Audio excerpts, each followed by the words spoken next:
మహాత్మా జ్యోతిరావు పూలే గారి 134వ వర్ధంతి కార్యక్రమానికి ఇక్కడ వచ్చేసిన జెడ్పీ చైర్పర్సన్ బుచ్చేపల్లి వెంకయ్య గారికి, మా ఇన్ఛార్జ్ ఒంగోలు ఇన్ఛార్జ్ రవి గారికి, కటారి శంకర్ గారికి, మిగిలిన పెద్దలందరికీ వైఎస్ఆర్సీపీ పార్టీ తరఫున ఈరోజు ధన్యవాదాలు ఏర్పడడం జరిగింది. పూలే గారిని చూస్తుంటే ముఖ్యంగా ఆయన సంఘ సంస్కర్త, విప్లవ నాయకుడు. ఎప్పుడైనా పేదవాళ్ళ కోసం పోరాటం చేసి ఈ సమాజంలో అంటరానితనాన్ని, అస్పృశ్యతను పూర్తిగా పారదోలి ముఖ్యంగా బడుగు బలహీన వర్గాలందరికీ అండగా ఉండేసి ఆయన కానీ వాళ్ళ కుటుంబ సభ్యులు మొత్తం గురించి ప్రతి పేదవాడు చదువుకోవాలి, ముఖ్యంగా మహిళలు బాగా చదువుకోవాలి, బాలికలు బాగా చదువుకోవాలని బాలికలకి సపరేట్గా స్కూల్స్ ఏర్పాటు చేసి ఎన్నో పోరాటాలు చేసి బాలబాలికలు చదివిపించిన మహానాయకుడు పూలే గారు. అటువంటి నాయకుని ఆదర్శంగా తీసుకొని మేము వైఎస్ఆర్సీపీ తరఫున మేము ఎప్పుడు పేదలకు అందుబాటులో ఉండి, మేము మా నాయకుడు జగన్మోహన్ రెడ్డి గారు ఎప్పుడు ఎస్సీ, ఎస్టీ, బీసీ, బడుగు బలహీన వర్గాలకు అందరిగా ఉండి ప్రజల కోసం ఎప్పుడు పోరాడతామని చెప్పి మనస్ఫూర్తిగా తెలియజేస్తున్నాం. మహాత్మా జ్యోతిరావు గారి వర్ధంతి సందర్భంగా ఈరోజు పార్టీ కార్యాలయంలో నివాళులు అర్పించడం జరుగుతుంది. ఆ మహనీయుని తెలుసుకుంటూ ఆయన చేసిన సేవల్ని గుర్తు తెచ్చుకుంటూ ఆయన మహిళలకి విద్య ఉంటేనే కుటుంబాలు ఉన్నతి సాధిస్తాయని, స్త్రీలకు కూడా సమాన గౌరవం దక్కుతుందని 130-100 సంవత్సరాల క్రితం ఆయన ఆలోచించి సమాజానికి ఆయన చేసిన సేవల్ని వాళ్ళు గుర్తిరిగి మా పార్టీ కూడా ఆయన ఆశయాలకు అనుగుణంగా నడుస్తుందని తెలియజేస్తూ ఉన్నాం.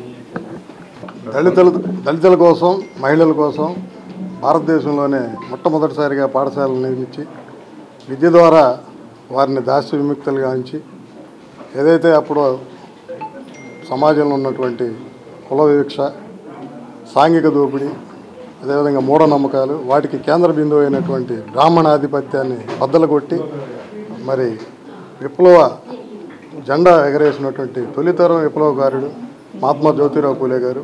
మరి అటువంటి మహనీయుడు ఈరోజు 134వ వర్ధంతి సందర్భంగా మన జిల్లా పార్టీ ఆఫీసులో మరి గౌరవనీయులు బూచేపల్లి వెంకయ్య గారు, అదేవిధంగా జిల్లా అధ్యక్షులు బూచేపల్లి శివప్రసాద్ రెడ్డి గారు, అదేవిధంగా మన ఒంగోలు ఇన్ఛార్జి రవి గారి ఆధ్వర్యంలో ఈరోజు ఈ కార్యక్రమం జరగడం చాలా సంతోషం.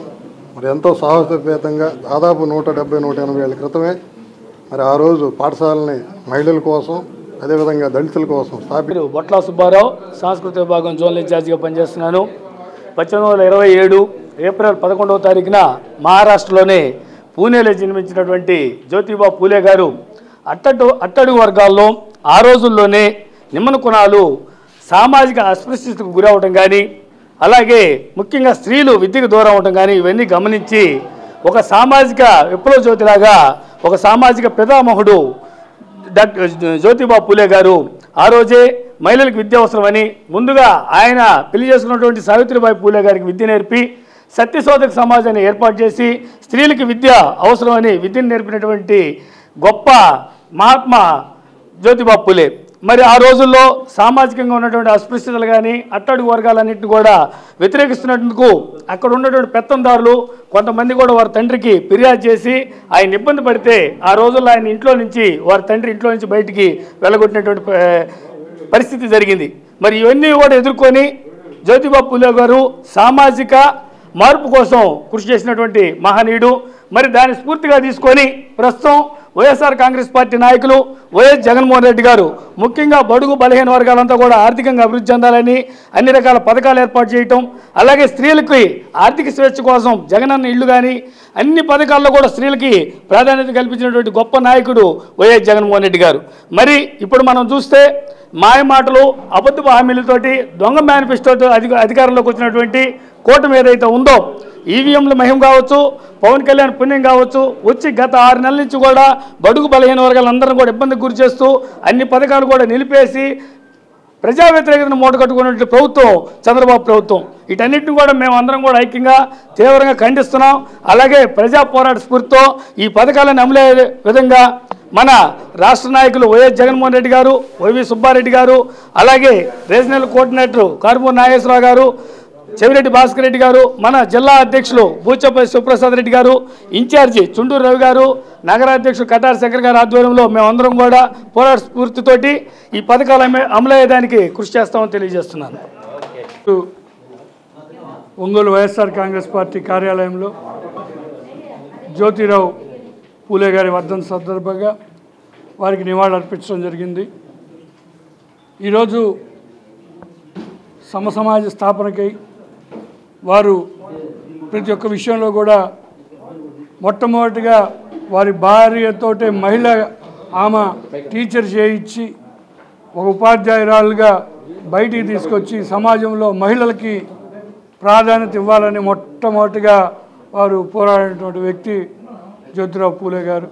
అటువంటి మహోన్నతమైన వ్యక్తిని నివాళులు అర్పించుకోవటం చాలా సంతోషంగా ఉంది. కానీ ఈరోజు చూస్తూ ఉంటే ఆంధ్ర రాష్ట్రంలో ఈ సోషల్ మీడియాని వాళ్ళ గొంతులు నొక్కేయటం, ఎవరన్నా మాట్లాడితే దొంగ కేసులు పెట్టడం, ఈ అరాచక పాలన ఈ కూటమి ప్రభుత్వంలో జరుగుతూ ఉంది. ఆ రోజు చంద్రబాబు నాయుడు, పవన్ కళ్యాణ్ ఇద్దరు కూడా ఒకరు మార్చి ఒకరు విపరీతంగా మాట్లాడినవన్నీ చూస్తూ ఉన్నాం. సోషల్ మీడియా గురించి కానీ, అరెస్టుల గురించి కానీ బోళ్ళ పండుకున్న రోజులు ఆ రోజు పవన్ కళ్యాణ్. ఇంకా అసలు లోకేష్ గురించి అయితే రెడ్ బుక్ అంటానే ఉన్నాడు. ప్రజలు మరి ఆ రెడ్ బుక్ ఏముంటుందిలే అనుకున్నారు. ఈరోజు రాజ్యాంగం మొత్తం కూడా రెడ్ బుక్ రాజ్యాంగం చేస్తూ ఉన్నారు. ఇది మంచి పద్ధతి కాదని తెలియపరుస్తూ ఈ అవకాశం ఇచ్చిన పెద్దలందరికీ కూడా ప్రతి 50,000 రూపాయల విలువైన బంగారు ఆభరణాలు కొనుగోలుపై 200 మిల్లీగ్రాముల gold coin, studded uncut and polki jewellery కొనుగోలుపై 300 మిల్లీగ్రాముల గోల్డ్ కాయిన్, డైమండ్ జ్యువెలరీ కొనుగోలుపై 400 మిల్లీగ్రాముల గోల్డ్ కాయిన్ ని అదనంగా పొందండి. నా తరపు నుంచి, మలబార్ తరపు నుంచి మీ అందరికీ దీపావళి శుభాకాంక్షలు.